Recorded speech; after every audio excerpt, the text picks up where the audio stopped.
Well, but chimpanzees, one of our closest primate relatives, live in groups ruled by the strongest males who dominate using aggression, physical strength, and violence. So, doesn't that tell us that patriarchy is actually natural? Welcome to part 2 of Was God Always a Man? Well, we share an equal amount of our DNA with the bonobos, who live in societies which can be called matriarchal, where the status of males very often depends on the physical status of their mothers rather than on brute strength. In any case, any comparison with a primate at this point is simply a bad comparison. Human social, scientific, economic, and political structures have evolved way beyond what any of our primate cousins have been able to develop. So, fine, we can safely say that for most of our history, we were not patriarchal, and several ancient religions also didn't have patriarchal doctrines. So, how come all modern religions have explicit or implicit patriarchy embedded in them? Older civilizations like Çatalhöyük from Turkey, Harappa and Mohenjo-daro civilizations, also known as the Indus Valley civilizations, show no signs of kings, of male warrior gods, etc. However, in all these instances, several female figurines associated with fertility, possibly venerated as goddesses, have been discovered. Inanna or Ishtar was the primary god in Sumeria, symbolized by eight pointed stars. Isis or Aset was one of the longest worshipped goddesses in modern day Mediterranean region, her worship extending up until the advent of Christianity. The Shakti tradition in Hinduism from the Indus Valley civilization before the Vedic period began worshipped prominent goddesses such as Parvati, Kali, Saraswati, while Shakti itself meant the cosmic feminine force of creation which gives birth. With land ownership and settlements, patrilineality arose. Society gradually shifted towards more patriarchal doctrines, and man became the default status of a human being in society. Religion started absorbing these changes in society over time. Female goddesses didn't just vanish overnight, but in many cases they were redefined as wives or consorts of the primary male god. Human beings settling down at one place led to the rise of kingdoms and empires, which in a lot of cases were controlled and expanded through warfare. Hinduism, the culture of warfare and expansion, favored male warrior gods. In fact, a large group of expansionist, warrior like nomadic peoples originating from modern day Ukraine, Russia, and Kazakhstan, famously known as the Indo Aryans, invaded or migrated to India, Iran, and part of the Near East around 2000 years before the birth of Christ. These people are believed, according to a hypothesis, to have influenced the then already existing Indus Valley civilization and began what we now call the Vedic period. They also introduced very powerful, dominant male god figures in the culture, not completely replacing but reducing the status of female goddesses, in many cases by being their husbands or their fathers. For example, the Rig Veda, written around 1500 years before Christ, introduced powerful male deities such as Indra, Varuna, and Surya. The original Shakti goddesses remained and were still very powerful, but they were now seen as wives or consorts of the male gods.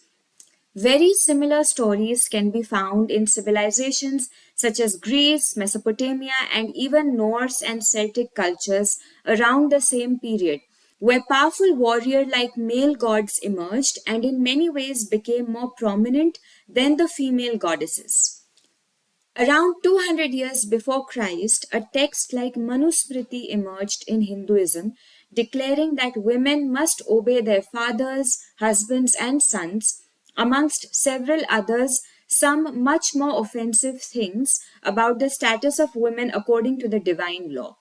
This is around the same time that Bhagavad Gita is believed to have been written, although versions of the greater text Mahabharata existed before.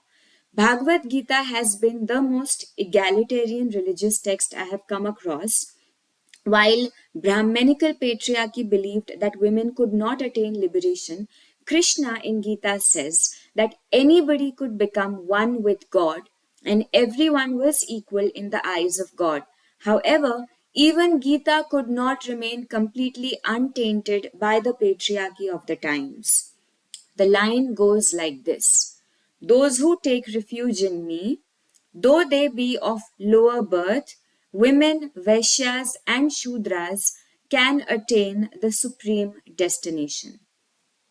So while it says anyone can attain liberation, which is actually progressive for the time that it is written in, it acknowledges women, the business class, and lower castes as being of a lower social standing.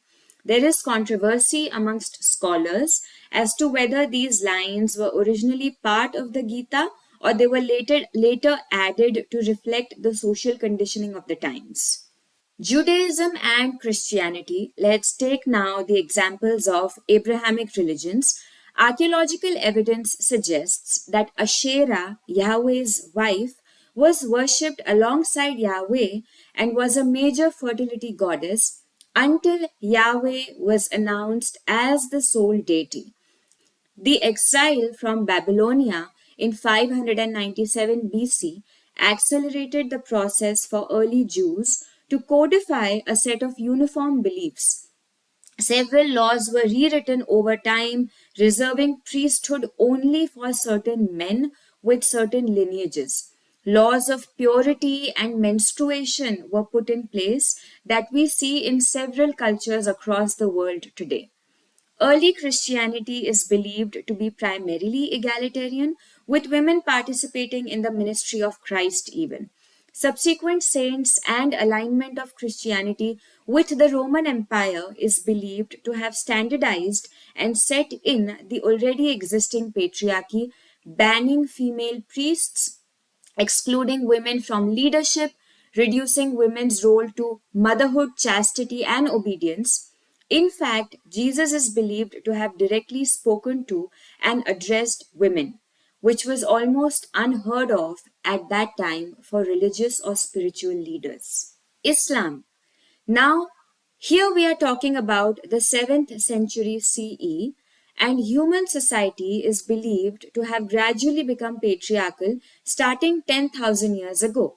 This means by the time Islam came, women were already looked at and living as second class citizens in many parts of the world.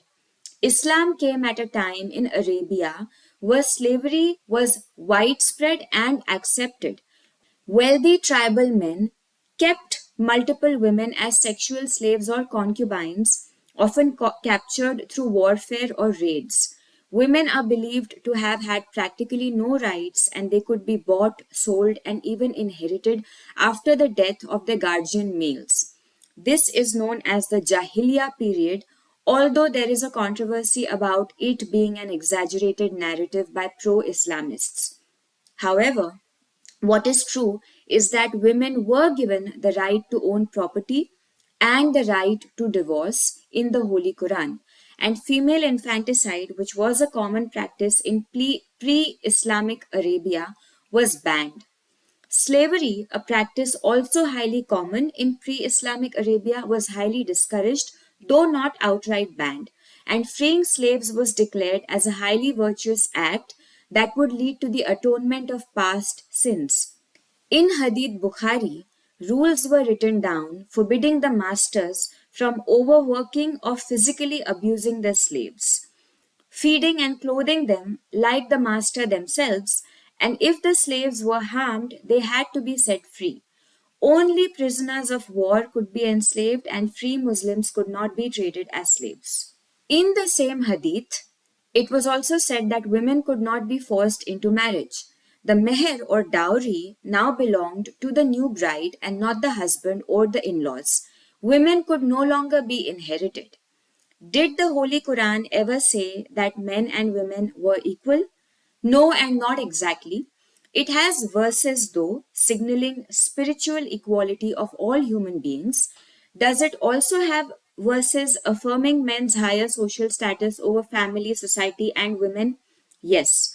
However, when looked at in the context of the time when Islam came into being, it gave women a lot of rights that they didn't have before. The Sharia law or the Islamic law wasn't fully developed during the Prophet's lifetime. The Holy Quran and the Hadith were considered the foundation for the law, and it was interpreted and developed over the years by, you guessed it, exclusively male scholars. Four Sunni schools of law developed four distinct ways of interpretations and ways of implementing the Sharia laws. Over time, more nuanced patriarchy started being reflected in these laws. For example, men were given the right to divorce instantly, while women had to go through legal procedures to separate. Female testimony in court became worth half of a man's testimony for certain cases. While Islam allowed polygamy, it did not encourage it. It was only allowed for certain specific situations, and justice and fairness to all women involved had to be maintained. A surah in Quran emphasizes the probability of not being able to deal justly in these matters. So the Holy Quran actually discourages having multiple wives. It is believed that this practice of polygamy emerged during the Battle of Uhud, where many men lost their lives, thus leaving women behind without any social or economic protection. Buddhism. Let's talk about Buddhism. Gautam Buddha, while acknowledging the spiritual equality of women, hesitated to ordain women as monks for the first few years. Then he later changed his decision, and an order of the nuns was established for women who wanted to strive to attain nirvana. The reasons why he refused or hesitated are not known. Some accounts or text references say that Buddha originally really didn't believe that women were capable of attaining nirvana. Some others believe that a group of wandering nuns was an impractical and dangerous idea in 5th century BCE India. Buddhism in general does not believe in the superiority of men over women, spiritual or material. However, there are certain schools of Buddhism, such as the Theravada Buddhism, which believe that a woman must be reborn as a man before she can attain liberation. There are also certain problematic lines attributed to the Buddha, but we do not know if the Buddha really said them, such as if women had not been allowed to enter the order, Buddhism would have lasted 10,000 years. But since they have entered, it will only last 500 years. There are the eight Garudhammas that Buddha is believed to have imposed as extra rules for women when they were finally allowed to join the order. Some of them are: a nun must always bow to a monk, while a monk doesn't have to bow to her.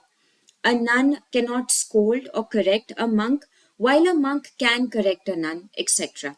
However, these are also believed by some scholars to have been later additions by male monks in the order rather than by the Buddha himself. Some countries like Thailand still do not officially recognize female monks. Final thoughts. So we come back to our question: was God always a man? There is enough historical evidence to suggest that that was not the case. Religion, once again, did not invent patriarchy, it absorbed the already existing patriarchy in society. There is an analogy that looking at God directly or having a direct experience with God is like looking at the sun from underneath a tree through its branches. The shape you see and the shape somebody else sees will differ on the basis of where you are standing, even as the light you see remains the same. And even when you try to translate that experience to someone else, even with the best of your intentions, you will still translate it according to your particular filter. Thank you very much.